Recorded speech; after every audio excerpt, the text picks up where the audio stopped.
Hey there, you're watching Dirt Bike Channel. I'm your host, Kyle Brotherson. Today I wanted to do an inventory update. Guys are asking me all the time about what bikes do you have and then what bikes do you not have and what did you do to this bike and what did you not do to that bike. And so I just wanted to kind of give everybody a level set right now with what's going on. I actually only have two bikes in my possession. One of those bikes is this 2018 KTM 250XC, and over there is the 2018 KTM 250XCW TPI. That's the fuel injected bike.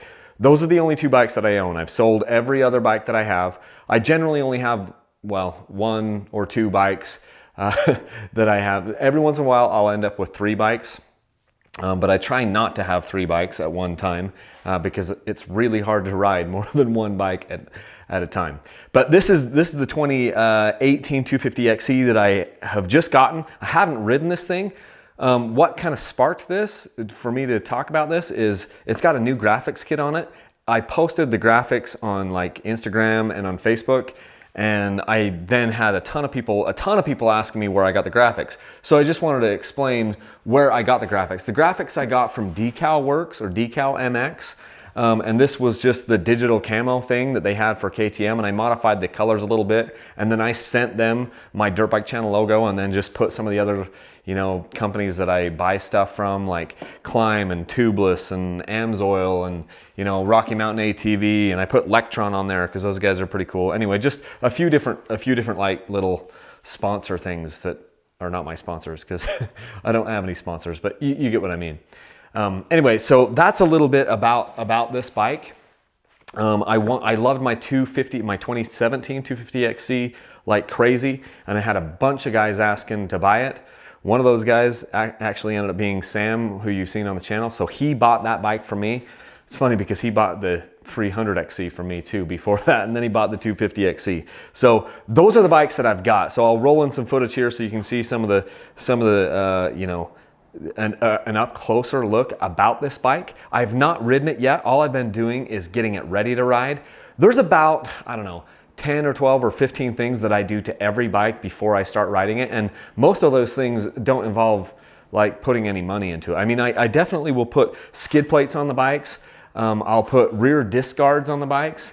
But I don't put a ton of other parts besides those things. I'm just not a big aftermarket part guy. I try things here and there, but I think in a lot of cases that less is more. So sometimes I'll even put like a spark arrestor on them because you've got to have a spark arrestor on most of these bikes. But I'll check things like, well, first off, on a bike like this, I'm going to have to lean out the carburetor, and I'll check like my steering tension. I'll go through, check all my clickers, make sure I know exactly where all the clickers are for rebound and compression. I'll do those types of things. I also move my bars forward. Sometimes you can move the bars forward a little bit to make the cockpit a little bit more roomy. I'll do that. Other things on this bike, I swapped out to put the red spring in. I'll do probably a video on this, but I like the red auxiliary springs on these bikes. On the EFI bikes, they're not even giving you different auxiliary springs. They don't give those to you. But on the XCs and the SXs, they do give you the extra auxiliary springs on those bikes. I'm just looking at my whiteboard behind there. So leaning out the carburetor, skid plate, clickers, sag. I set sag on every bike, rear disc guard. This one got a plastic kit, but I generally don't do that on most of my bikes. I'm also going to put a seat cover on this one. I've never done this before, but here is the seat cover that I'm going to put on this bike. So I just need to borrow my dad's staple gun actually to take this. Well, I'll first take this stock seat cover off and then put this Decal Works seat cover because they gave me, since I bought, what I did is I actually just bought the entire plastic kit and then had them install the graphics for me. It's a little bit extra money to do that, but that way I didn't have to spend time doing it. It was like $60 to have them put it on, so I did that. And I'll put this seat cover on there. What other things? Oh, I go through and I torque bolts. I'll torque the bolts on my forks. So I bought I have a torque wrench. It's a good thing to do. I'll go through and I'll torque the bolts on my triple clamps, and then I'll just check all the other bolts around on the bike. I'll check my spokes. One thing I need to do is I need to get a spoke torque wrench. I just make sure that I don't have spokes that are drastically looser or tighter than the others, and just go through and make sure that I don't have any loose ones. Because every once in a while, even on a brand new bike, you'll get some you'll get some loose spokes. What are some of the other things? Oh, I installed tubeless on this bike.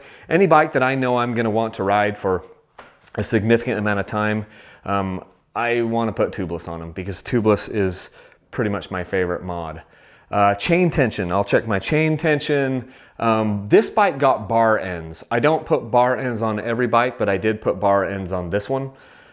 So I had radiator guards on that were just kicking around. These are Flow Motorsports radiator guards, but honestly, the radiator guards that they give you on these bikes are really good. In fact, the radiator guards that they have on the 2017s, sorry I'm off camera, radiator guards that they gave us on the 2017 KTMs were actually pretty good, pretty beefy, but then the radiator guards that come on the 18s, these are even better. Like they made the 18, these are the 2018 radiator guards versus the 2017 radiator guards. These 2018s are awesome, and they pretty much make it so that getting radiator guards for your bike, I'm not really sure it's even worth it anymore on these 2018s because they redesigned the radiator so that they're not as susceptible to bending. And then these stock guards are so good, that's probably all you really ever need. I just had some Flow radiator guards, Flow Motorsports radiator guards, so I put them on because I had them kicking around. But that's certainly not necessary. This bike, I also put the RK Tech head on it because again, I had it. The RK Tech head is a high compression head for this 250. I had it laying around, so I thought I'm gonna put it on, but you don't need that because these bikes scream without it. This one, I did put the FMF Turbine Core 2 silencer on. That's because I want to be able to take this into the mountains and be Forest Service approved, so I'm being a law-abiding citizen.